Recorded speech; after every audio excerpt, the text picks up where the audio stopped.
Our Hardball hot topic.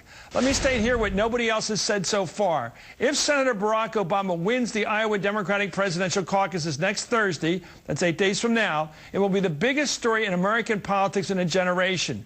Actually, it will be a global story carried on the front pages and leading to broadcast news in every country on the planet. An African-American, someone whose father came from Kenya, has been chosen by American voters to succeed George W. Bush.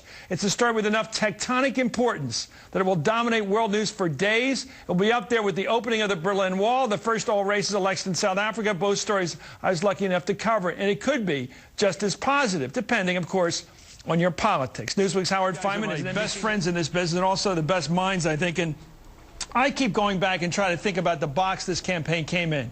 Bigger story than the tactics or the strategies is the fact of who's running. I wouldn't have known this a year ago. I never saw it coming. This is a phenomenon to me, this Barack Obama thing. Barack Hussein Obama, a guy whose father comes from Kenya, who was raised, at least in his youth, in Indonesia from a third world perspective, almost a third world presentation. A totally un-Bush. David, he's the un-Bush.